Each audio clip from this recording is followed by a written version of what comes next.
할렐루야. 예, 우리 옆 사람을 한번 인사할까요? 하나님은 살아계십니다.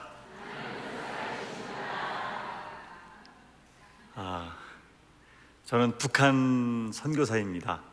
직접 북한에 들어가지는 못하지만 북한에 관련된 일들을 계속 지금까지 해왔고, 지금도 많은 탈북자분들을 구출하고 양육하는 일들을 하고 있습니다. 그 과정에 감옥을 갔다 오는 일도 있었고 또 어려움을 겪는 일들도 있었지만, 하나님께서 너무나 큰 은혜 가운데 여기까지 인도해 주셨습니다. 오늘 아침에도 너무나 반가운 전화를 받았습니다. 8년 만에 북한에 있는 가족에게 돈을 송금하고 너무 기뻐서 저에게 할렐루야를 외치면서 전화하는 한 남성분의 전화를 받았습니다. 죽은 줄로만 알았던 그 여동생에게 돈을 전달하고 또 목소리를 듣고 또 이렇게 서로 비록 북한에 있고 남한에 있지만 연락을 할 수 있다는 것에 대해서 그렇게 감사하면서, 저한테도 기도해 주셔서 감사하다고 계속 인사하는 그 모습을 들으면서 너무너무 감사한 마음이 들었습니다. 주님께서 지금은 우리가 북한 땅에 들어갈 수 없고, 지금은 우리가 함께 예배드릴 수 있는 날이 멀게만 느껴지지만, 하나님께서 허락하시는 그날 그때에 반드시 우리가 함께 예배하며 얼싸안고 이 복음을 들고 땅끝까지 전파할 그날을 하나님 우리 가운데 허락해 주실 줄로 믿습니다. 지난주 주일에 우리 청년들 이곳에 와서 함께 북한 땅에서 일어나는 일들, 그리고 탈북자들의 그러한 현실들을 나누면서 제가 오히려 이 뜨거운 분위기에 너무나 감동받고 은혜받는 시간이었습니다. 오늘 이 금요일 밤에 함께 또 주님 앞에 나아갈 수 있는 것이 얼마나 감사한지 모르겠습니다. 제 이름이 온성도입니다.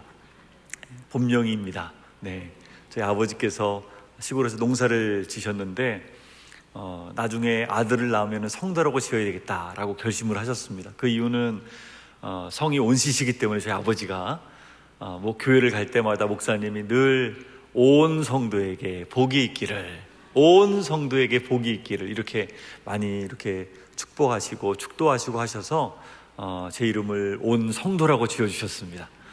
그래서 제가 정말로 하나님이 주시는 이 영적인 축복을 정말 너무나도 많이 누리고 살아가는 것 같습니다.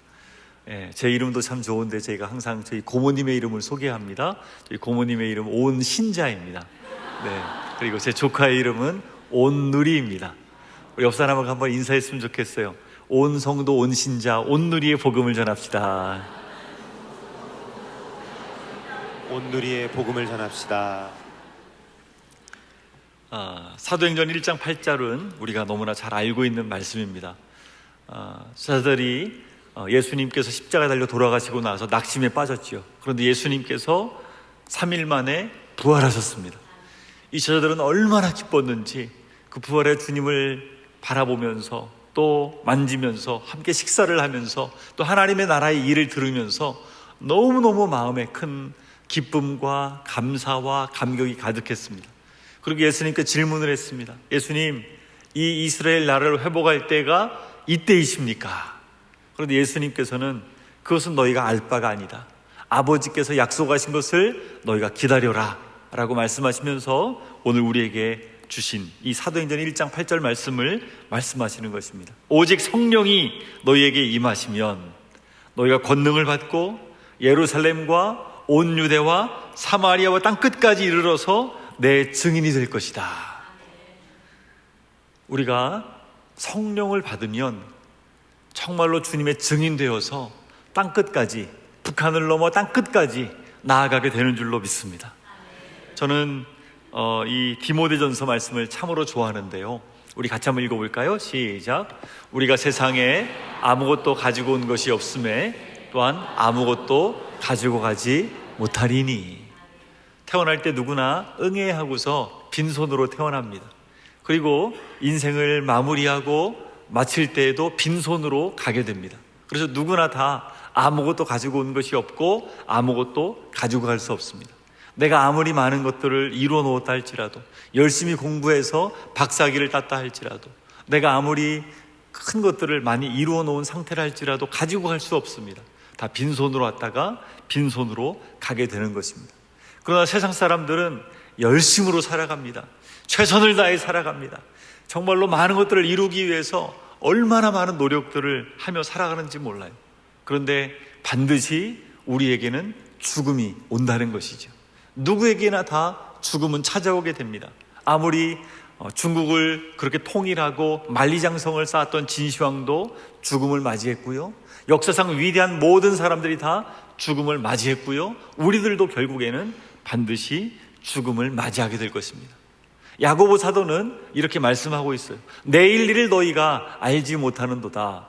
너희 생명이 무엇이냐? 너희는 잠깐 보이다가 없어지는 안개니라. 아침에 안개가 아무리 자욱해도 햇살이 내리쬐면 안개는 온데간데 사라집니다. 정말로 어디 갔는지 안개는 발견할 수가 없어요. 마찬가지로 우리 인생도, 우리의 생명도 안개와 같다라고 말을 하고 있어요. 그래서 많은 사람들이 죽음을 맞이할 때 껄껄껄 하고 죽는답니다. 내가 이렇게 했으면 좋았을 걸, 내가 이렇게 할 걸, 내가 더 사랑할 걸, 그렇게 후회만 가득하게 인생을 마무리한다고 합니다. 그런데 우리는 다르죠. 하나님의 부르심을 입고 하나님께 소명을 받고 내가 왜 살아가야 되는지, 내가 하나님의 존귀하고 보배롭고 특별한 자녀라는 사실을 안 채 하나님이 나의 이름을 불러주시고 하나님이 나라의 일에 초대를 해주시고 하나님이 나에게 맡겨주시는 사역들이 있고 그 사명을 향해서 사는 부르심받은 인생은 다른 인생인 줄로 믿습니다. 짧게 산다 할지라도 정말로 보람있고 최고의 축복받은 인생으로 그렇게 살아가게 되는 것입니다. 그래서 저는 요즘에 이 찬양을 참 많이 부르는 것 같아요. 여러분 혹시 이 찬양 아십니까? 하나님의 부르심에는 후회하심이 없네. 내가 이 자리에 선 것도 주의 부르심이라. 이 가사에 보게 되면 뒷부분에 이런 내용이 나와 있어요. 가장 좋은 길로, 가장 완전한 길로 오늘도 날 이끄신 믿네. 하나님이 우리를 부르셨음을 여러분 확신하십니까? 하나님께서 가장 좋은 길로, 가장 완전한 길로 하나님께서 우리를 그렇게 인도해 주시고 이끌어 주실 줄로 믿습니다. 성경의 인물들을 봐도 공통적으로 이렇게 나와 있어요. 하나님께서 그 인생을 책임지시고 함께 하시고 인도하시는 것이죠. 역시나 우리 삶 가운데도 하나님이 함께 하시고 함께 하심이 느껴지고 또 우리를 인도하시는 것이 느껴지는 사람이 가장 최고의 축복을 받은 사람이라 할 수 있습니다. 하나님이 아브라함을 찾아오셔서 부르셨습니다. 너는 너의 본토 친척 아비집을 떠나서 내가 너에게 지시할 땅으로 가라 라고 말씀하세요. 두려웠지만 이 약속의 말씀을 붙들고 아브라함은 하나님의 부르심을 따라 순종하여 나아갑니다. 이 핵심에 이렇게 말씀하고 있어요. 땅의 모든 족속이 너로 말미암아 복을 얻을 것이다. 하나님을 알지 못하는 열방에 있는 많은 사람들이 너를 통해서 복을 얻게 될 것이다. 하나님이 누구인지 알게 될 것이다. 그래서 우리는 이 복음을 나눠야 될 축복의 통로들인 줄로 믿습니다. 우리 옆 사람하고 다시 한번 인사할까요? 옆 사람에게 당신은 축복의 통로입니다. 한번 인사해 줄까요? 당신은 축복의 통로입니다. 북한에 있는 많은 사람들은 태어나서부터 한 번도 복음을 들어보지 못한 사람들이 너무나 많습니다. 언제인지 우리는 알 수 없어요. 그러나 성령이 너희에게 임하시면, 그리고 땅끝까지 이르러서 복음의 증인으로 하나님께서 약속해 주신 이 말씀을 붙들고 우리는 북한 땅에 복음을 전해야 될 이 시대의 사명을 받은 자들인 줄로 믿습니다. 얼마나 큰 축복을 받은 사람들인 줄 모르겠습니다. 또한 하나님께서 모세를 부르시죠. 나이 80세의 나이에 이제는 내 인생이 끝이 났다 라고 생각할 그때에 하나님 찾아오셔서 사명을 주십니다. 모세를 불러주십니다. 이제 내가 너를 바로에게 보내어 너에게 내 백성 이스라엘 자손을 애굽에서 인도하여 내게 하리라. 모세는 이 부르심을 받고 두려웠죠. 6번씩이나 하나님 저는 할 수 없습니다 라고 항변합니다. 그런데도 하나님 말씀하십니다. 네가 하는 것이 아니야. 내가 너와 함께 한다. 내가 너를 통하여 이스라엘 내 백성을 인도하여 내게 할 것이다. 결국에 모세를 통하여서 놀라운 출애굽의 역사가 일어나게 되는 것입니다. 이 모든 결과를 봐도 아브라함이 한 것도 아니고요, 모세가 한 것도 아니고요, 하나님께서 내가 하겠다라고 말씀하신 대로 하나님께서 그 일들을 이루시는 줄로 믿습니다. 성경에 이러한 수많은 부르심의 예가 있어요. 우리는 이 말씀들을 통해서 하나님 이 시대 가운데 나를 통하여 영적인 출애굽을 일으키실 사람들이 있음을 믿습니다. 저 북녘 땅에 있는 사람들이 그러한 사람들이고, 내 주변에 아직도 믿지 않는 사람들, 그 사람들을 하나님께로 인도할 수 있는 우리가 될 수 있도록 도와주옵소서 라고 기도하는 부르심받은 우리 모두가 되었으면 좋겠습니다. 하나님께서 어느 날 에스겔에게 찾아오셨습니다. 그리고 에스겔에게 말씀하십니다. 이 뼈들이 살겠느냐? 에스겔의 눈앞에는 온통 마른 뼈들이 보였습니다. 금방이라도 바스러질 것 같은 완전히 말라 비틀어진 뼈입니다. 그런데 하나님께서 물으시는 것입니다. 에스겔아, 이 뼈들이 능히 살겠느냐? 누가 봐도 이 뼈들은 살 수 없습니다. 완전히 끝난 마른 뼈입니다. 그런데 하나님께서 대언하라고 말씀하십니다. 그리고 에스겔은 선포합니다. 너희 마른 뼈들아, 여호와의 말씀을 들을지어다. 너희 마른 뼈들아, 여호와의 말씀을 들을지어다. 이 말씀대로 이 말씀을 들었던 마른 뼈들이 움직이기 시작합니다. 뼈에서 소리가 나기 시작하고 맞춰지기 시작하고 이것이 일어나 서기 시작합니다. 그리고 이것이 극히 큰 군대로 일어서는 것을 에스겔이 보게 됩니다. 환상 가운데 이 모습을 보여주시면서 하나님 말씀하십니다. 영적으로 이 이스라엘 백성들의 모습이 바로 이 마른 뼈와 같다. 절망 가운데 낙담하고 있는 저들이 일어나게 될 것이다. 극히 큰 군대로 일어서게 될 것이다. 여러분, 이 울산 땅에 있는 수많은 영혼들이, 마른 뼈와 같이 소망이 없고 낙담하고 절망하고 있는 영혼들이 하나님의 말씀을 들을 때에 그들이 일어서게 될 줄로 믿습니다. 살아나게 될 줄로 믿습니다. 여러분들을 통하여 그 놀라운 은혜가 전파되게 될 줄로 믿습니다. 마찬가지로 북한 땅에 있는 영혼들도 지금은 소망이 없이 죽어가는 수많은 사람들이 있지만 하나님의 말씀이 들려지고 그들의 영혼들이 살아나고 하나님께서 마지막 때에 땅끝까지 쓰임받게 하실 민족으로 일어서게 하여 주실 줄로 믿습니다. 다시 한번 우리 사도행전 1장 8절 말씀을 읽어볼까요? 시작. 오직 성령이 너희에게 임하시면 너희가 권능을 받고 예루살렘과 온 유대와 사마리아와 땅끝까지 이르러 내 증인이 되리라 하시니라. 정말로 이들은 두려움에 떨었지만 예수님이 승천하신 이후에 제자들은 모여서 기도하기 시작했습니다. 하나님, 우리에게 예수님 약속하신, 말씀하신 성령의 능력을 부어 주시옵소서. 약속하신 날이 몇 날이 못 되어서 그들에게 성령이 임했습니다. 그리고 그들은 성령의 충만함을 입었습니다. 그리고 나아가서 복음을 담대하게 전하기 시작합니다.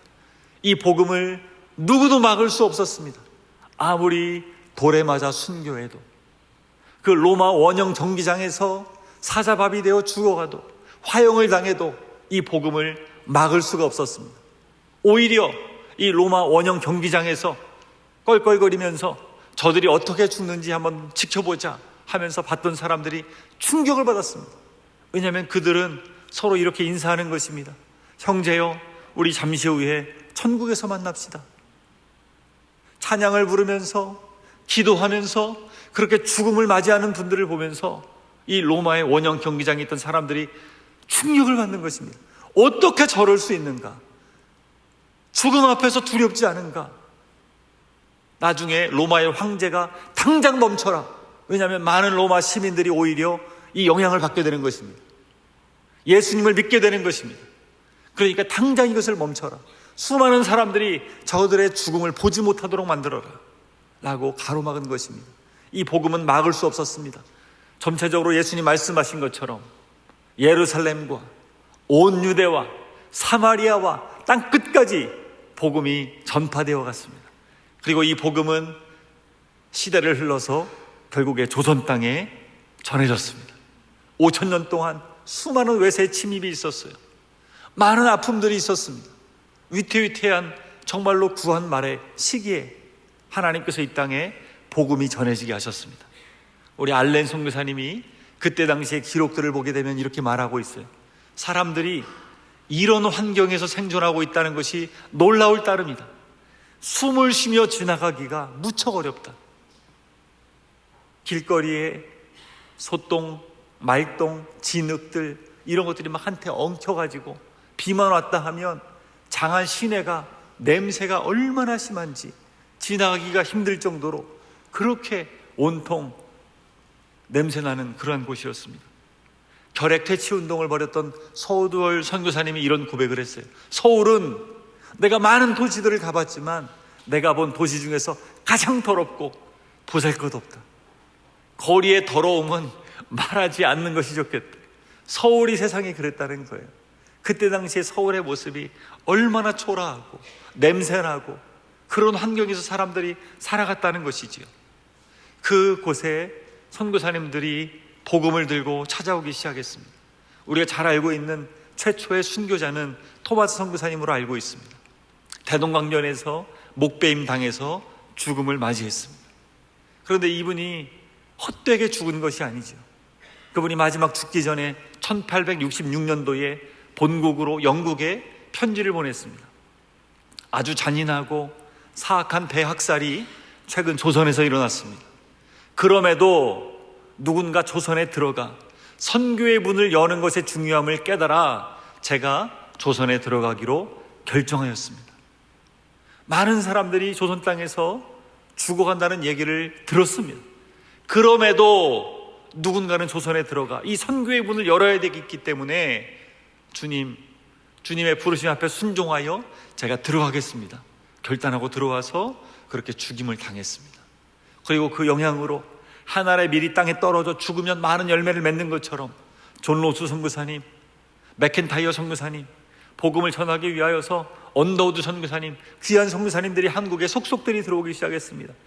우리 동료였던 토마스 선교사가 죽임을 당했다. 주님이 우리를 부르신다. 가자 조선으로. 그 먼 태평양을 지나서 선교사님들이 찾아오는 것입니다. 그때 당시에 들어왔던 선교사님들 중에 언더우드 선교사님 이런 고백을 했습니다. 지금은 예배드릴 예배당도 없고 학교도 없고 이곳 모든 사람들의 경계의 의심과 멸시와 천대함이 가득한 곳이지만 그렇지만 이곳이 머지않아 은총의 땅이 되리라는 것을 믿습니다. 오 주여 우리에게 믿음을 더하여 주시옵소서. 지금은 모든 것이 막혀있고 아무것도 되는 것 없는 것 같지만 하나님 믿음을 주시옵소서. 하나님의 관점으로 바라보게 하여 주옵소서 라고 기도하면서 믿음으로 선포하며 나아갈 때 하나님께서 1907년도에 우리가 잘 알듯이 평양 대부흥이 평양 땅에서 일어났습니다. 이 사건을 경험했던 선교사님들이 공통적으로 이런 기록들을 남기고 있습니다. 마치 그날 밤 건물의 지붕이 열리고 하늘로부터 하나님의 영이 거대한 산사태처럼 우리에게 쏟아지는 것 같았다. 산사태는 막을 수 없지. 마치 그런 것처럼 성령의 강림이 이 조선 땅에 신음하며 살아가던 많은 이들에게 강력하게 임했다는 것입니다. 물론 이후에도 일본의 식민 통치와 또 6.25 사변과 많은 아픔들을 겪었습니다. 그러나 믿음의 사람들은 점차적으로 늘어나기 시작했고 교회마다 그리고 산마다 기도하는 사람들은 점점 많아졌습니다. 많은 사람들이 모여서 하나님 이 민족을 불쌍히 여겨 주옵소서. 다시 한번 성령으로 이 민족을 새롭게 하여 주옵소서. 주님만이 우리의 소망이십니다 라고 철야를 하면서 새벽마다 아기를 업고 가서 하나님께 울부짖으며 기도했고 그 열매로 1974년도 엑스플로 대회가 열렸을 때 158만 명이 6일 동안 모였습니다. 그 여의도 광장에 화장실을 제대로 갈 수 있나요? 제대로 뭘 사 먹을 수 있나요? 지방에서 도시락을 싸가지고 올라와가지고 그 여의도 광장에서 화장실 가는 걸 참아가면서 그렇게 하나님께 이 민족을 불쌍히 여겨 주옵소서, 이 민족을 살려 주옵소서, 이 민족 위에 성령을 부어 주옵소서 라고 기도했을 때 하나님께서 놀라운 은혜를 베풀어 주셨습니다. 그때 그 믿음의 우리 선배님들이 이런 기도를 드렸습니다. 하나님, 1970년도, 80년도 복음화 운동이 막 일어날 때 한국교회 다시 한번 부흥을 주시면, 하나님 이민족 가운데 성령의 능력을 부어주시면 10만 명의 한국 선교사를 파송하겠습니다 라고 결단하고 기도하며 나아갔습니다. 우리 총신대학원에 계시는 김성욱 교수님이 조사하고 발표한 자료에 보면 1980년도에 공식적으로 파송한 선교사 숫자가 100명입니다. 1990년도에 1000명, 2000년도에 10,000명, 2010년도에 20,000명, 2020년도에 30,000명입니다. 2030년도에 몇 명이 돼야 될까요? 지금은 우리가 알 수 없습니다. 그러나 하나님께서 놀라운 일을 이민족 가운데 행해 주실 것을 믿고 우리가 기도하며 주님 앞에 준비하며 나아가야 될 줄로 믿습니다. 이러한 부르심이 우리 울산 대형교회 이 금요일 밤에 참석하신 여러분들의 마음 가운데 강력하게 임하기를 소망합니다. 그러기 위해서는 북한의 문을 하나님 열어주시옵소서. 지하교회 성도들 자유롭게 예배할 수 있게 하여 주시옵시고, 탈북하는 이들의 그 아픈 마음을 주님 위로하여 주시고, 그 많은 일들을 주님 인도하여 주옵소서. 함께 연합하며 기도하며 이 북한 선교에 동참했으면 좋겠고요. 오늘부터 특별히 통일 선교 주간으로 1층 그 카페 옆에 가보시면 제가 조금 전에 보고 왔는데요, 얼마나 놀랐는지 몰라요. 초등학생들이 그림을 그렸는데 유년부 학생들 또 초등부 학생들이 어쩜 그런 그림을 그릴 수 있는지, 복음 통일을 생각하면서 정말 하나님이 믿음의 눈으로 그걸 보게 하신 것 같아요. 예수님께서 북한 땅을 안고 계시고 통일된 한반도를 바라보시면서 축복하시는 그런 그림들, 손에 손을 잡고 자유롭게 예배할 수 있는 날 올 수 있도록 도와달라고 그러한 기도하는 그림들을 보면서 제가 너무너무 감동을 받고 올라왔습니다. 오늘부터 이렇게 계속 전시를 한다고 하는데요, 여러분들 꼭 가셔서 동참해 주시고 정말 함께 이 기도에 이 울산 대형교회가 함께 연합했으면 좋겠습니다. 그리고 이 울산 대형교회 안에 탈북민 부서가 있습니다. 정말로 이 땅에 오신 탈북민들 한 분 한 분이 얼마나 소중한지 몰라요. 그 얘기를 이제 제가 탈북민들을 구출하고 또 그분들과 함께 사역하는 입장에서 여러분에게 말씀을 좀 드리려고 합니다. 저는 하나님께서 군대에 있을 때 북한 선교로 불러주셨습니다. 하나님께서 제 마음에 저 북한 땅에 복음을 전하라는 강력한 마음을 주셨어요. 그러나 저는 마음이 너무 뜨거웠지만 북한으로 갈 수는 없었어요. 그냥 막혀있기 때문에 근무를 서면서 북한 땅을 위하여 늘 기도하는 그러한 휴전선에서 근무서는 군인이었습니다. 그러다가 제대를 하게 되었고 저는 중국을 찾아가기 시작했습니다. 중국에는 그때 연길 또 장춘, 훈춘 또 이런 많은 지역들을 다니면 북한에서 건너온 수많은 탈북자들을 만날 수 있었습니다. 고난행군 시기에 굶어 죽은 사람만 300만 명입니다. 그 죽음을 피해가지고 탈출한 사람들만 대략적으로 공식적으로 많이 얘기를 하는데요, 35만 명 정도가 됩니다. 북한을 탈북해서 중국으로 건너왔습니다. 이들이 누구에게 도움을 받겠습니까? 우리 선교사님들에게 또 조선족 교회 지도자들에게 많은 도움을 받았습니다. 그때 당시 저도 중국에 들어가서 그분들을 만나면서 그분들과 함께 지내고 복음을 전하는 일들을 조금씩 하게 되었습니다.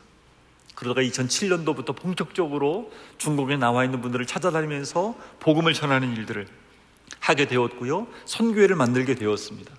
통일소망 선교회라고 하는 탈북민이 대표이시고 저는 또 부대표로 함께 통일소망 선교회를 만들어서 중국을 찾아다니면서 복음을 전하는 일들을 본격적으로 하게 되었습니다. 그러다가 우리 선교회에서 기도하면서 2010년도에 아예 중국 땅에 선교사를 파송했습니다. 중국에 사시면서 탈북에서 나온 사람들 중에 갈 곳이 없는 사람들, 이 사람들을 데려다가 양육하는 일들을 하기 시작했고 그곳을 저희가 예수제자훈련원이라고 불렀습니다. 너무 길기 때문에 줄여서 예제원이라고 불렀습니다. 뭐라고요? 예제원, 예수제자훈련원을 줄여서요. 이 예제원에서 수많은 사람들이 양육을 받았습니다. 한 명을 구출하는데 적어도 200만 원, 300만 원이 들어갔어요. 왜냐하면 이 사람들을 그냥 데리고 있는 것이 아니고 나중에 탈출을 해서 동남아를 지나서 한국까지 브로커를 통해서 데리고 들어오는 일들을 저희가 계속 했기 때문에 비용이 많이 필요했습니다. 지금은 비용이 많이 올랐지만 하나님께서 계속적으로 많은 사람들을 인도할 수 있도록 저희 선교회를 사용해 주셨습니다.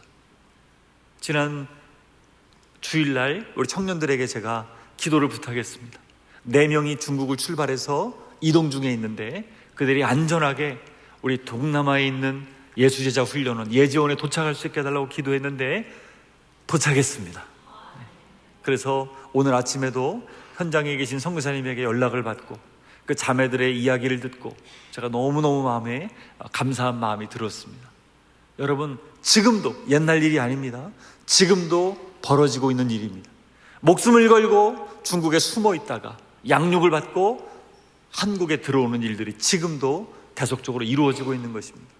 저희 선교회가 탈북민들을 중심으로 선교회가 세워졌고 본인들이 그러한 도움을 받았기 때문에 또 헌금하고 또 기도하면서 이 일들을 함께 감당을 하고 있는데요, 지금까지 여러분 놀라지 마십시오. 1,500명 이상이 구출되어서 저희 선교회를 통해 한국으로 오게 되었습니다. 여러분, 재정으로 따진다면 최소한 200만 원으로 생각해 보십시오. 1,500명이 오려면 얼마가 필요한 것입니까? 저희로서는 감당할 수 없는, 상상할 수 없는 그런 금액이었는데 저희 선교회 통장에 보게 되면 때로는 누가 보냈는지도 모르겠어요. 무명으로 그렇게 많은 분들이 십시일반으로 도와주셔서 그렇게 한 명 한 명이 구출된 숫자가 벌써 1,500명이 넘었다는 것이 너무나 놀라울 따름입니다. 그러나 이 사역은 반드시 재정으로만 되는 것이 아니라 기도가 뒷받침되어야 되기 때문에 하나님께 부르짖어서 모일 때마다 하나님, 이번에도 몇 명이 구출되고 인도받고 있습니다. 하나님, 이번에도 얼마가 재정이 필요합니다 라고 기도하면서 우리 탈북하신 분들과 함께 연합해서 이 일들을 감당해 오는 것입니다. 여러분, 지금도 이동 중에 있는 사람들, 그리고 감옥에 있는 선교사님들, 또 현장에서 나가서 수고하시는 선교사님들이 있습니다. 그분들을 위해서 여러분 기도해 주시면 감사하겠습니다. 저는 2014년도에 저희 사역을 같이 감당하던 많은 선교사님들이 다 체포되는 일들이 발생을 했습니다. 그래서 하나님께서 강력하게 저를 부르셔서 아내하고 상의를 하고, 아들은 쌍둥이를 낳는데 둘 다 데리고 갈 수 없어서 아들, 딸 쌍둥이였습니다. 그런데 아들은 부모님께 맡기고 딸만 데리고 아내와 함께 중국에 들어가서 2014년부터 탈북한 분들을 구출하고 양육하는 일들을 하게 되었습니다. 날마다 그분들과 함께 지내면서 3개월 정도를 함께 말씀으로 양육하고 복음으로 그들의 마음 가운데 심겨질 수 있도록 매일 그러한 시간들을 보냈습니다. 딸 보이나요, 옆에? 네, 늘 옆에 앉아가지고 그림 그리고 글씨 연습하고, 학교를 보낼 수 없으니까 늘 같이 집에서 이렇게 지냈습니다. 홈스쿨로요. 많은 탈북민들이 왔는데 그들은 다 나름대로의 사연들이 있었습니다. 어떤 분들은 8명 일가족이 탈북을 했는데 누가 신고를 해가지고 4명은 붙잡혀가고 4명만 돌아온 분도 있었고요. 어떤 분들은 백두산을 넘어오는데 겨울에 넘어오다가 발에 동상이 걸려가지고 신발을 벗었는데 정말 썩은 냄새가 날 정도로 그렇게 발이 썩어 있는 분들도 있었습니다. 지금은 한국에 와서 치료받고 잘 회복이 되었습니다. 또 어떤 분들은 강을 헤엄쳐 건너오다가 언니는 떠내려가고 동생만 살아온 경우도 있었습니다.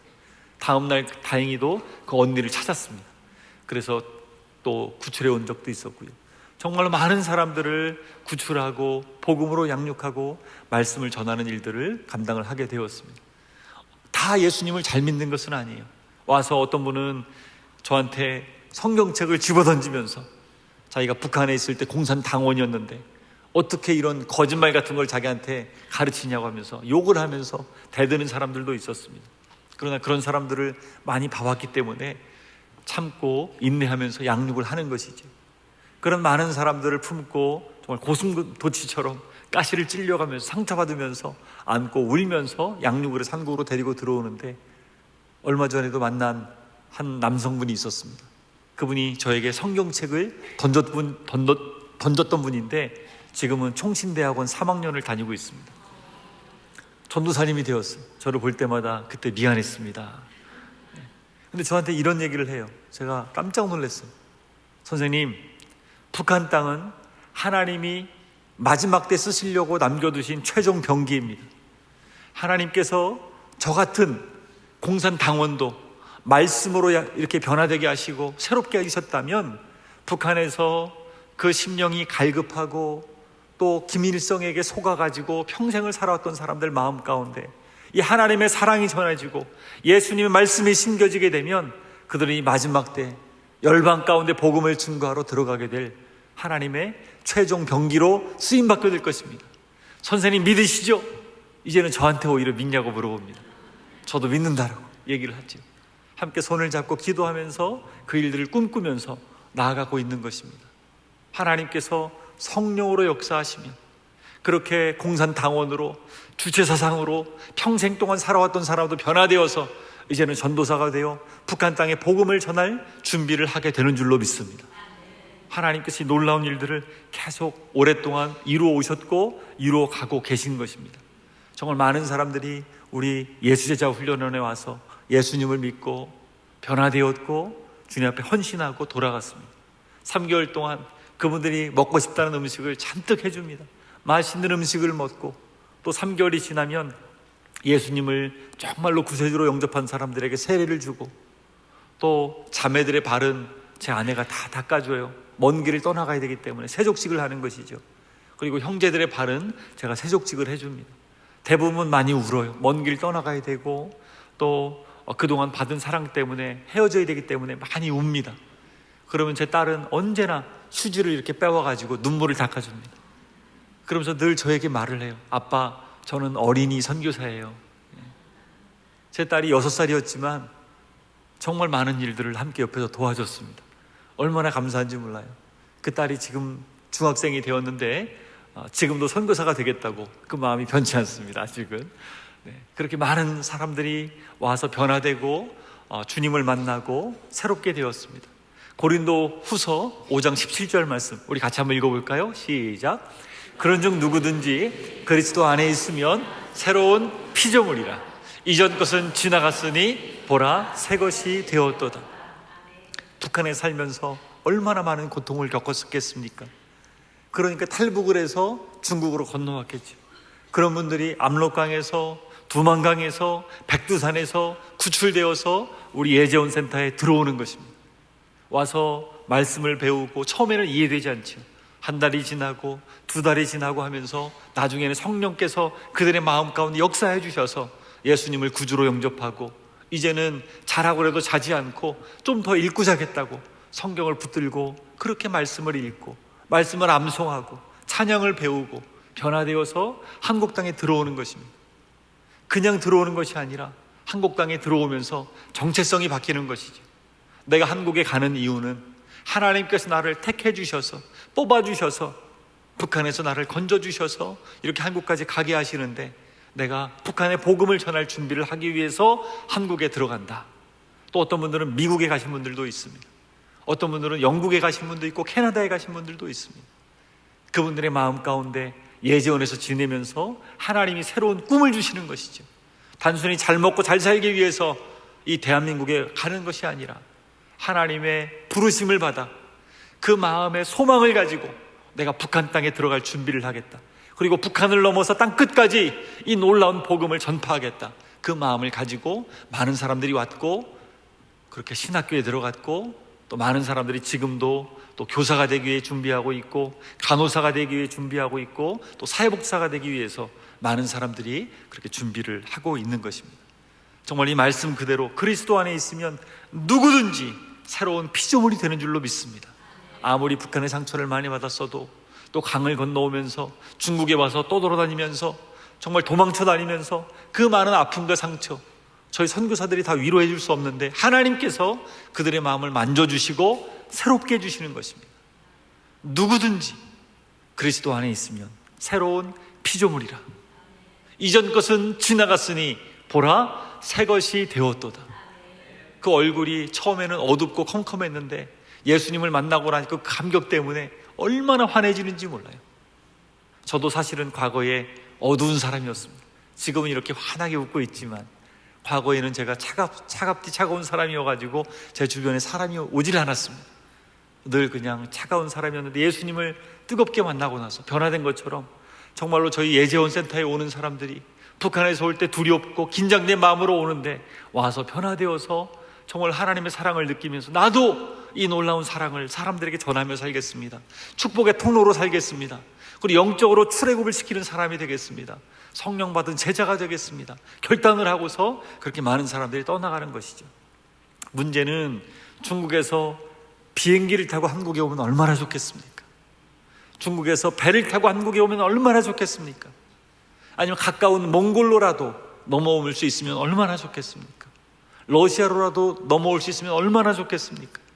그런데 모든 길들이 막혀 있기 때문에 멀리 4,000km나 되는 그 거리를 버스를 타고 기차를 타고 택시를 타고 또 차를 빌려가지고 또 때로는 오토바이를 타고 산을 몇 개를 넘어가지고 동남아 밀림을 헤치고 이 라오스와 태국까지 들어가는 것입니다. 왜냐하면 태국에 가면 국제난민 수용소가 있거든요. 유엔에서는 이 탈북자들을 난민으로 인정했습니다. 그래서 사실은 국제난민이에요. 그런데 중국만 이들을 비법 월경자로 취급을 해서 이들을 체포합니다. 감옥에 가두고 이들을 북한으로 북송시켜버립니다. 그래서 많은 사람들이 북한에 가서도 고문을 받고 감옥에 가고 정치봉수용소에 가고 한국에 가려다 체포된 사람들이 공개총살로 처형되는 그런 일들이 계속 발생되는 것이죠. 이들을 인권적인 차원에서도 보호해야 되고 특별히 선교사로서 이들을 안전한 곳으로 구출하는 그런 마음을 하나님 주셔서 저는 중국 땅에 가서 수십 명, 수백 명을 계속적으로 많은 사람들을 인도하는 그런 일들을 하게 되었습니다. 그때가마다 느껴졌던 것은 하나님께서 이들을 얼마나 사랑하시는지. 안전하게 많은 사람들이 이동해서 넘어갔습니다. 담대한 마음을 가지고 정말 많은 사람들이 그 태국을 향해서 그리고 한국으로 들어왔고 미국으로도 또 다른 나라로도 난민 지위를 받아서 안전하게 계속해서 갔습니다. 그런데 2017년 어느 날 새벽 아침에 전화가 걸려왔습니다. 선생님, 큰일 났습니다. 이번에 출발한 8명이 그닥 가다가 그만 체포되었습니다. 라오스 국경을 넘기 전에 체포되었습니다. 그리고 선생님도 위험하니까 빨리 그 집에서 나오셔야 됩니다. 너무 급합니다. 그래서 새벽 3시에 아내를 깨우고 딸을 깨우고 그리고 9살 되어가지고 이제 아들까지 데리고 들어갔거든요. 아들까지도 데리고서 빨리 그 집에서 나와야 됐습니다. 언제 공안이 들이닥칠지 모르니까. 그래서 가장 첫 비행기가 있는 청도 공항으로 갔습니다.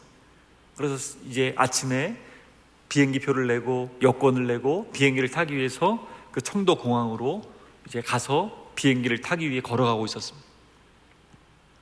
그런데 제 뒤에서 수십 명의 공안이 갑자기 저를 덮쳤습니다. 제 팔을 세게 비틀었습니다. 그리고 수갑을 채웠습니다. 그리고 저를 움직이지 말라고 피똥 하면서 무장한 군인들이 저를 에워싸더니 끌고 가는 것입니다. 제 뒤에서는 어린 아들과 딸이 소리를 질렀습니다. 막 소리를 치면서 우리 아빠 잡아가지 마세요. 제발 우리 아빠 잡아가지 마세요. 소리를 얼마나 치는지 제 귓가에 크게 들려왔습니다. 저는 질질 끌려가서 결국에는 감옥에 갇히게 되었습니다. 취조를 받고 나중에 고문실에도 끌려가고 많은 어려움들을 당했습니다. 그리고 저에게 3개월 동안 재판을 받기 전까지 기다리라고 명령을 내리고 감옥 안에 갇혀 있어야 됐습니다. 하루하루가 얼마나 힘이 드는지 매일 아침부터 저녁까지 하루 일과가 그냥 쪼그려서 앉아있는 것입니다. 다른 죄수들 등에다가 무릎을 붙이고 하루 종일 정자세로 앉아있는 것이 그 자체가 정말 정신적으로 고문을 하는 것입니다. 하루 종일 앉아서 그 간수들의 욕을 들으면서 머리를 빡빡 깎고 죄수복을 입고 완전한 죄수가 되어가지고 그렇게 하루 종일 앉아있는 것입니다. 지금도 잊혀지지 않습니다. 제 죄수번호 318번. 늘 그 죄수번호를 불리면서 그냥 그렇게 힘겹게 3개월 동안 하나님 저에게 힘을 주십시오. 저에게 능력을 주십시오. 이겨낼 수 있도록 도와주십시오. 그리고 바로 옆 감옥에 우리 탈북한 분들 8명이 체포되어 있다고 소리를 듣고 나서 그 소식을 들은 다음부터 기도하기 시작했습니다. 하나님, 저들이 북한으로 끌려가면 저들은 살아날 수 없습니다. 하나님, 저들 제발 북한으로 끌려가지 않도록 막아주십시오. 그 기도를 울면서 계속 하기 시작했습니다. 그리고 하루가 지나고 이틀이 지나고 힘겨운 정말 내면적인 싸움들, 또 외면적으로도 너무너무 힘겨운 시간들이 지속이 되었어요. 나중에는 엉덩이에 물집이 잡히고 하루 종일 앉아있는 게 이게 쉬운 일이 아니더라고요. 그렇게 3개월의 시간이 드디어 지나갔습니다. 이제는 재판이 벌어지겠구나. 3개월이면 재판이 벌어집니다. 대부분 죄수들이 통지서를 받고 재판을 받으러 나갔습니다. 근데 저희는 통지서가 날라왔는데 다른 죄수들하고 다른 내용이 적혀 있었어요. 거기에는 이렇게 적혀 있었습니다. 재판이 연기되었으니 6개월을 더 기다려라. 3개월 동안을 간신히 참고 버텼는데 6개월 동안을 또 쪼그려 앉아서 버텨야 되는 것입니다. 힘겨운 시간들을 또 계속 한 달이 지나고 2달이 지나고 지내는데 감옥 안에서는 매일 싸움이 벌어집니다. 피가 튀고 매일 짓밟히고 매맞고 하는 일들이 가득합니다. 제대로 음식을 주지 않으니 늘 배가 고픕니다. 그리고 날씨가 조금 더워지니까 위생 상태가 너무 안 좋아서 벌레들도 얼마나 많은지 모릅니다. 앞에 걸려있는 시계는 너무 느리게 가고 꼭 멈춰있는 것처럼 느껴집니다. 하루를 보내는 것이 한 달처럼 1년처럼 그렇게 더디게 시간이 갑니다. 그렇게 3개월의 시간이 더 지났을 때, 한 6개월 정도 제가 감옥에 갇힌 지 시간이 되었을 때 검찰에서 나와서 저에게 구형을 했습니다. 당신의 석방 날짜를 2037년 2월 23일로 확정했다. 저에게 20년을 선고를 했습니다. 우리 중국 법에 의하면 10명을 이 탈북자들, 비법 월경자들을 도와주고서 다른 나라로 미입국을 조직하면 7년형에 처한다. 당신을 조사해 보니까 수십 명, 아니 수백 명을, 그렇게 많은 사람들을, 비법 월경자들을 도와가지고 그렇게 월경을 또 다른 나라로 미입국을 시킨 이 혐의가 드러났기 때문에 당신을 20년형에 처한다 라고 저에게 구형을 했습니다. 그 이야기를 듣는 순간 내 인생은 여기서 이렇게 감옥 안에서 끝나고 마는 것이구나. 절망감이 밀려오고 사탄은 저를 조롱하듯이 부정적인 생각을 주기 시작했습니다. 내가 그때 이렇게 했더라면 탈북자분들도 잡히지 않고 나도 이 감옥에 있어야 않을 텐데, 내가 그때 이렇게 했더라면 얼마나 좋았을까. 내가 그때 다른 지역으로, 다른 루트로 이렇게 했더라면, 이런 후회감도 몰려오고 하루하루 지내는 것이 너무너무 근심과 걱정과, 그렇게 하지 않으려고 했는데 마음속에 어려움들이 계속 찾아왔습니다. 그런데 여러분, 놀라운 것은요, 우리가 낙심에 빠져있고 절망에 있을 때 우리를 부르신 하나님께서 우리를 그렇게 내버려 두지 않으신다는 것입니다. 하나님은 우리의 낭떠러지 상황에서도, 우리의 가로막힌 상황에서도 하나님은 여전히 우리 가운데 놀랍게 역사하십니다. 하나님은 그렇게 일하십니다. 스데반이 순교를 당할 때 돌에 맞아 그가 죽어가는데 예수님께서 자리에서 벌떡 일어서셨다라고 나와 있습니다. 성령의 충만함이 스데반에게 임하자 스데반은 얼굴이 천사와 같이 변했다라고 되어 있습니다. 그리고 스데반이 순교당해 죽는데 죽었다라고 되어 있지 않아요. 분명히 성경은 말하고 있어요. 스데반이 잔이라, 평안함 가운데 잔 것처럼 묘사가 되어 있습니다. 하나님께서 붙들어 주시는 것이죠. 저도 20년을 구형받고 너무너무 힘겨운 시간 속에 가끔씩 창밖을 내다보면서 날아가는 새를 보면서 자유가 얼마나 그리운지, 가족을 얼마나 보고 싶은지, 북한 사람들의 마음이 막 느껴지고, 저 북녘에 있는 사람들 얼마나 힘이 들까, 그리고 북한 땅을 위해서 더 많이 기도하게 하시고, 그 시간들을 보내면서 이렇게 버티고 있는데 하나님이 그때부터 제 인생 가운데 그 감옥 안에서 역사하시기 시작하셨습니다. 그때 하나님이 제일 많이 주셨던 말씀이 이 말씀입니다. 같이 한번 읽어볼까요? 시작. 우리가 이 보배를 질그릇에 가졌으니 이는 심히 큰 능력은 하나님께 있고 우리에게 있지 아니함을 알게 하려 함이라. 하나님께서 제 마음에 말씀을 계속 심어주시는데 이 말씀이 계속 떠올랐어요. 사도 바울은 우리를 질그릇에 비유하고 있습니다.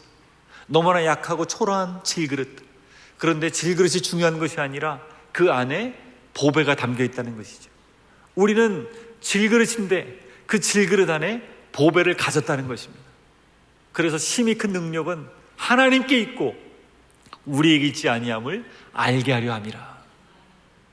그리고 이 말씀을 받은 순간부터 저는 그 전까지는 감옥 철창을 바라보면서 때때로 감옥 철창이 열리면서 팡!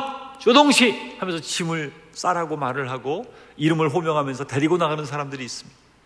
혹시나 한국 외교부에서 나와가지고 나를 꺼내주진 않을까, 막연한 기대감으로 6개월의 시간이 지났지만 하루도 저를 부르는 사람은 없었습니다.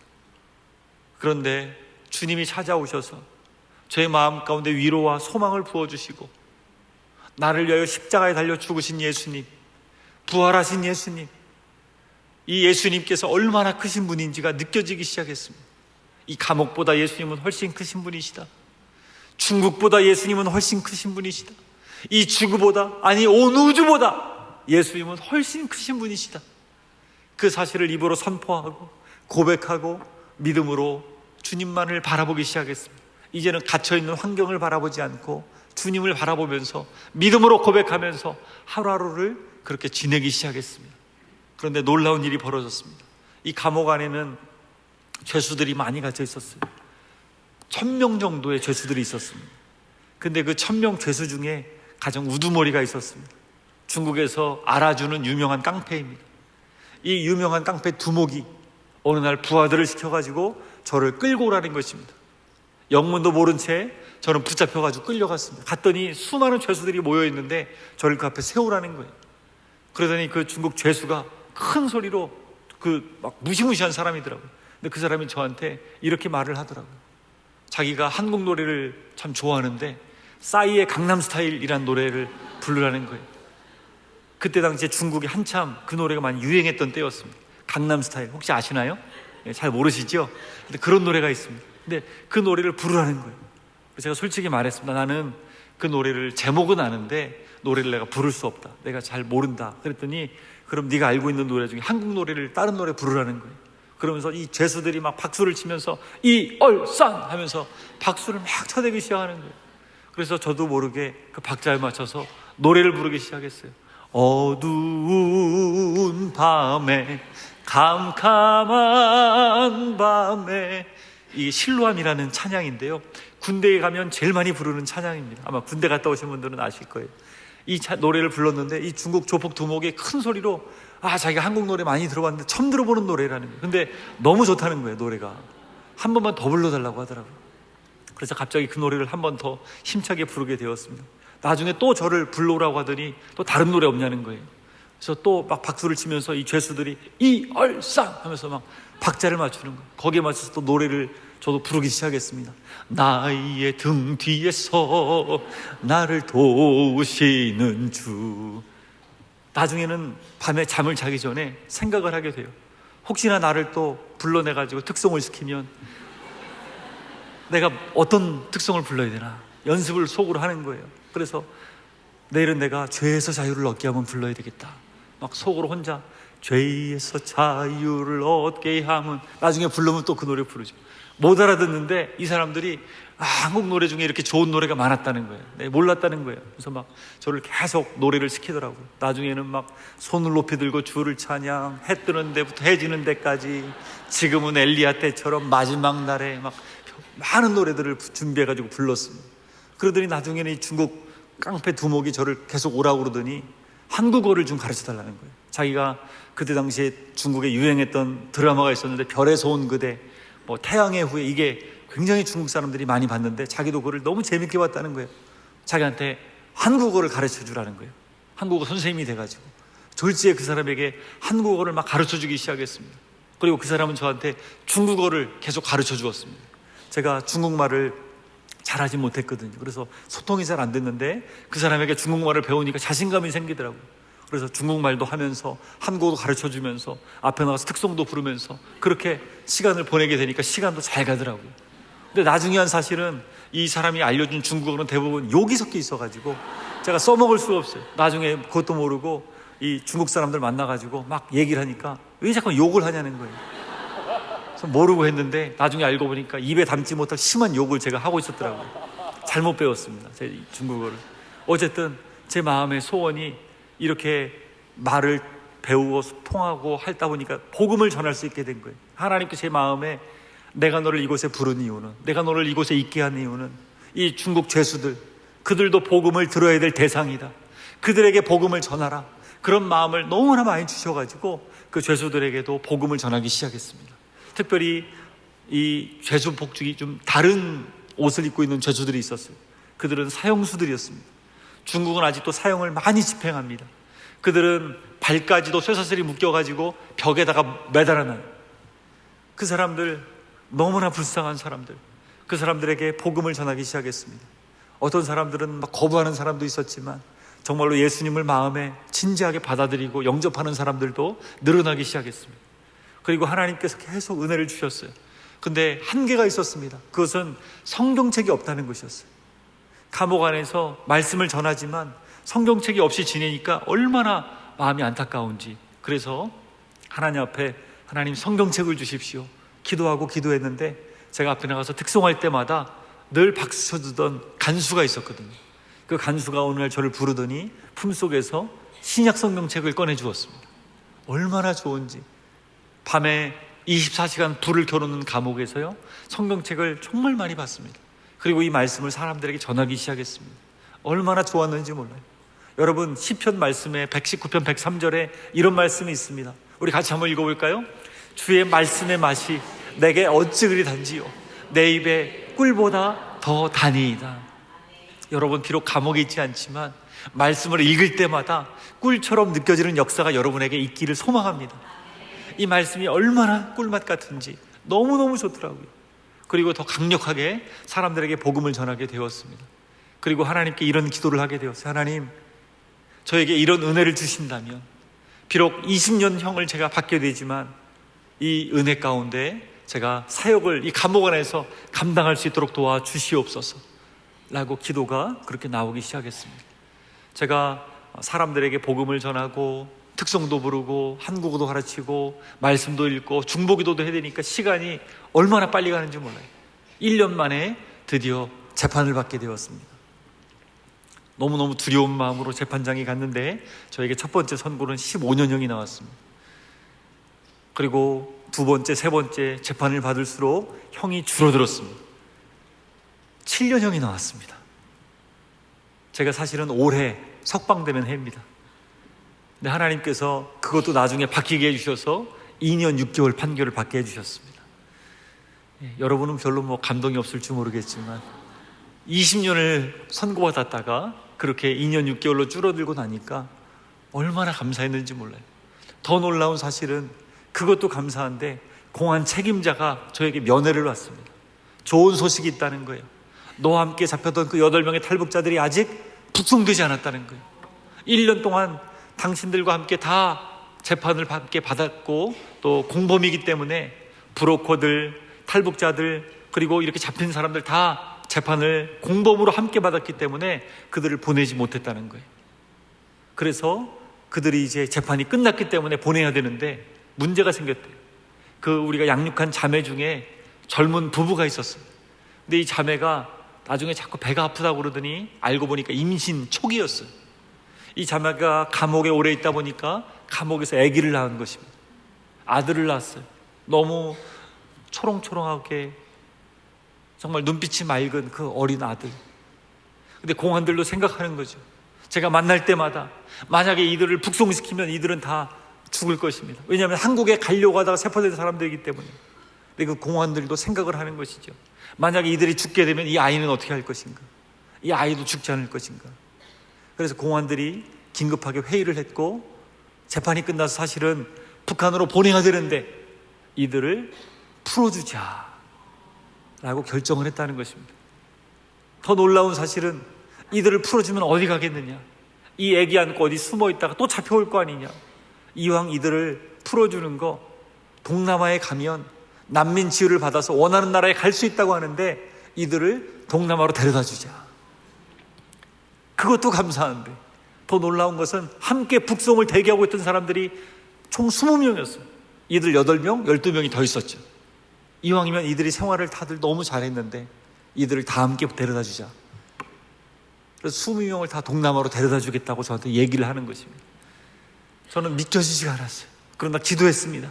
하나님, 그들의 말처럼 정말로 그것이 사실로 이루어질 수 있도록 주님 역사하여 주시옵소서 라고 기도하기 시작했고, 4개월 이후에 저는 노동하는 감옥에 가서 매일 8시간 이상씩 노동을 하고 있었는데, 간수가 전화통화를 시켜주어서 아내하고 통화를 하게 되었습니다.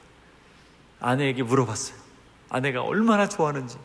그러면서 아내가 하는 말이, 여보가 말한 20명이 얼마 전에 한국에 도착했어요. 그 20명은 지금 한국 땅에 와서 다 잘 살아가고 있습니다. 편의점 사장님이 된 분도 있어요. 한 청년은 저에게 손을 잡더니, 선생님, 3개월 동안 그렇게 믿음으로 양육을 받았지만 철창문을 붙잡고 혹시나 내일이면 우리가 북송되어서 죽지는 않을까, 끌려가진 않을까, 나 때문에 북한에 있는 우리 가족들이 피해를 보지 않을까, 이 두려움 때문에 그렇게 13개월 동안 하나님께 울부짖어 기도했는데, 하나님께서 우리를 한국 땅으로 인도해 주셨습니다. 그러면서 공통적으로 대부분 하는 말이 있어요. 하나님은 살아계십니다. 하나님은 살아계십니다. 우리 옆 사람에게 한번 인사해 줄까요? 하나님은 살아계십니다. 로마서 8장 28절에 보면 이런 말씀이 있어요. 우리가 알거니와 하나님을 사랑하는 자, 곧 그의 뜻대로 부르심을 입은 자들에게는 모든 것이 합력하여 선을 이루느니라. 여러분, 하나님이 부르신 자들에게 하나님께서 어떻게 하신다고요? 합력하여 선을 이루어 주시는 줄로 믿습니다. 그들이 한국에 도착했다는 소식을 듣자마자 제 입에서 나온 고백이 있었어요. 하나님, 잡히게 해주셔서 감사합니다. 잡힌 것도 감사하더라고요. 잡혔기 때문에 좋은 공안 책임자를 만나서 얘기할 수 있었죠. 또 사람들에게 복음을 전할 수 있었죠. 그리고 그들이 안전하게 한국까지 다 갈 수 있었죠. 재판이 오늘에 연장되었기 때문에 아기도 태어날 수 있었죠. 그 아기 지금 한국에 와가지고 잘 살아가고 있습니다. 얼마나 감사한지 모르겠어요. 저는 2년 6개월 만에 건강한 모습으로 한국에 돌아오게 되었습니다. 제가 제 아내한테 감옥에서 하나님 은혜 주신 얘기를 자꾸 하니까 제 아내가 이런 얘기를 하더라고요. 그렇게 좋으면 또 가라고. 제가 작년에 카타콤이라는 데 갔다 왔습니다. 터키에 지하 20층 동굴을 파고 우리 믿음의 선배들이, 초대 그리스도인들이 이곳에서 신앙생활을 했습니다. 지금 보이는 곳은 지하 신학교가 있던 터입니다. 이 안에 교회가 있고 이 안에 세례터가 있고요, 믿음으로 신앙으로 살던 사람들입니다. 저는 하나님께서 이들에게 얼마나 많은 은혜를 주셨을지 그 마음이 막 느껴져서 너무너무 감동을 받고 돌아온 적이 있었습니다. 지금 북한 땅에는 우리는 다 알지 못하지만 숨죽여서 예배드리는 사람들이 있습니다. 얼마 전에도 주일날 아침에 5명이 모여 예배드리다가 체포되었습니다. 북한에 적발되어서 끌려갔다는 보고가 나왔습니다. 얼마나 가슴이 아픈지 몰라요. 자유롭게 예배드릴 수 있는 그 날이, 카타콤에서 신앙생활했던 사람들이 나중에 자유롭게 예배를 드렸던 것처럼, 복음이 로마의 전역에 퍼졌던 것처럼 북한 땅 전역에 복음이 전해지고 자유롭게 예배드릴 수 있는 날이, 그래서 이 복음이 북한을 넘어서 땅 끝까지 증거될 수 있도록 그 일에 우리 울산 대형교회 성도님들이 함께 기도해 주시면 감사하겠습니다. 많은 사람들이 탈북해서 중국 땅에 지금도 5만 명에서 10만 명 되는 탈북자들이 나와 있습니다. 두려움에 떨고 있고 숨어 있습니다. 중국 공안들에게 체포되기도 합니다.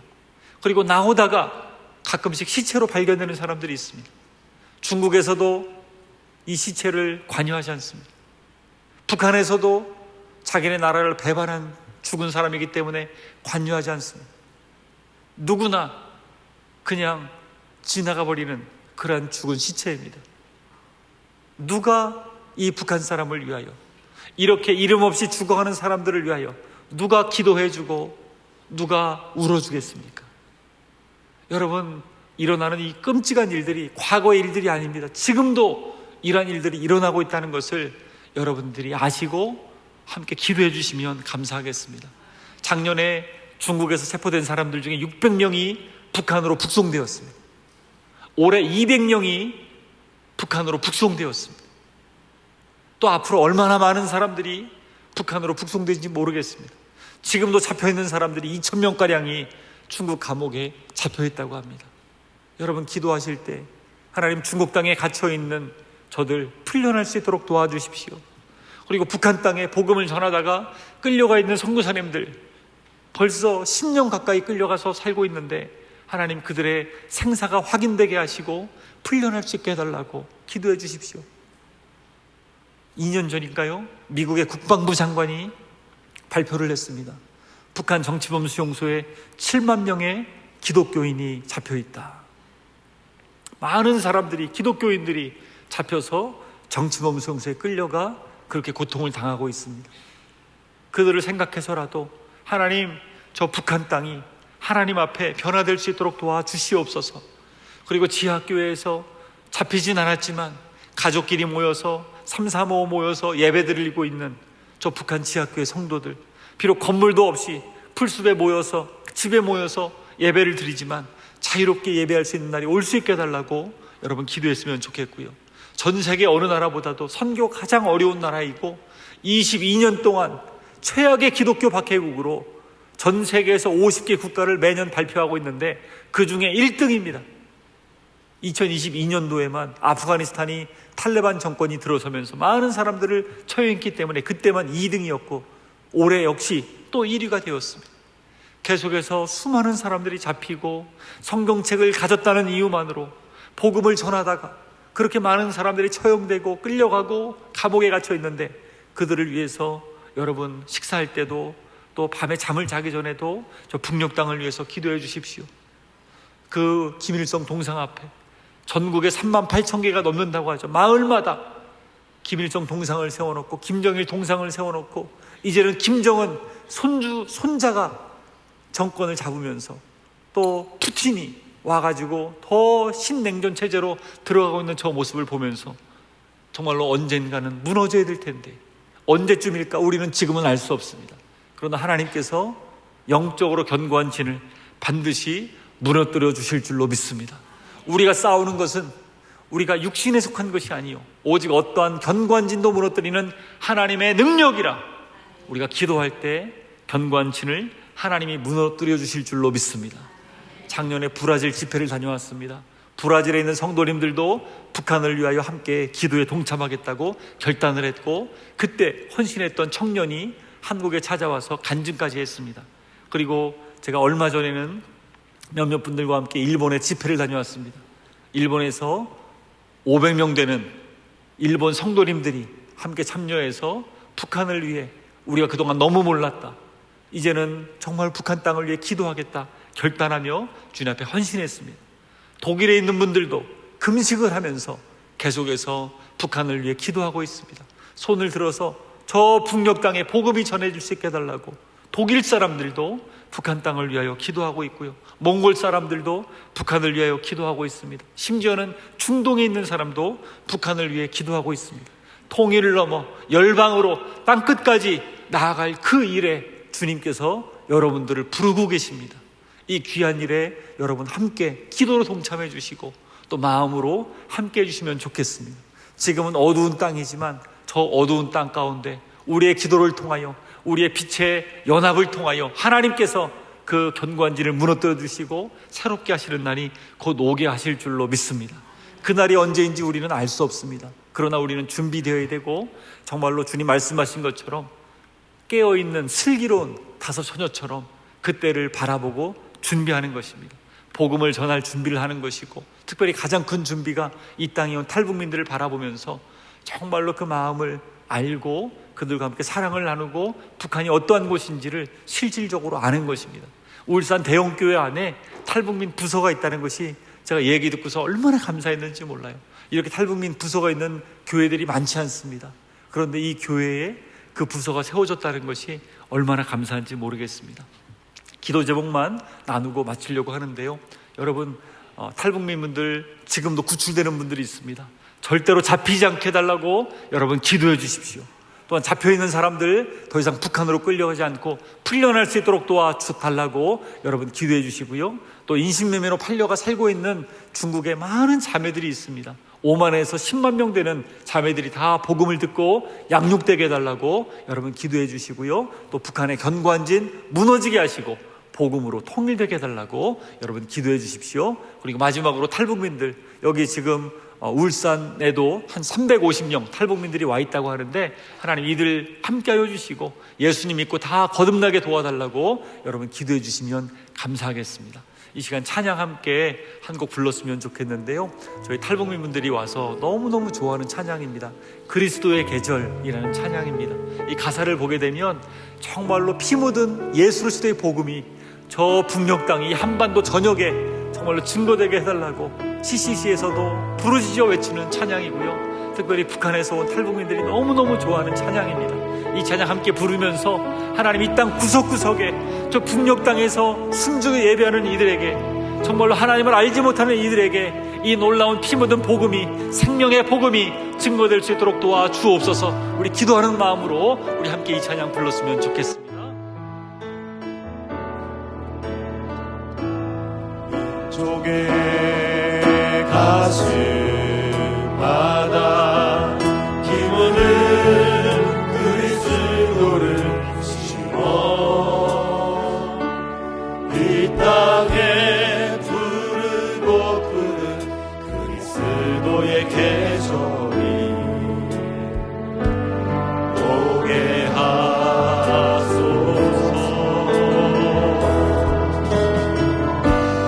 오게 하소서.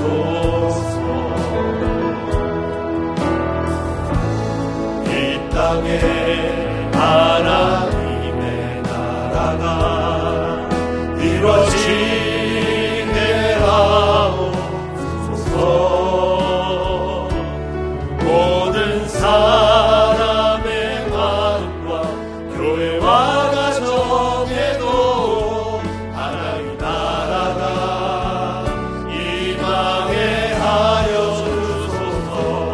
주의 청년들이 예수의 꿈을 꾸고 인류 구원의 환상을 보게 하소서. 한 손에 복을 들고 한 손에 사랑을 들고 온땅 구석구석 누리는 나라 되게 하소서.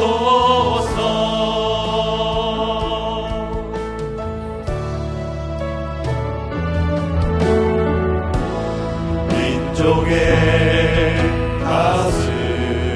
가슴마다 기쁘는 그리스도를 심어 이 땅에 부르고 부른 그리스도의 계절이 오게 하소서. 오게 하소서. 이 땅에 하나님의 나라가 이루어지게 하옵소서.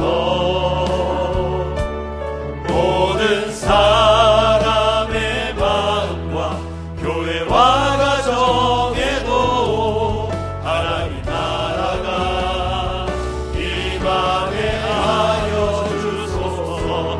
주의 청년들이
같이 이 시간 함께 기도하며 나아갔으면 좋겠습니다.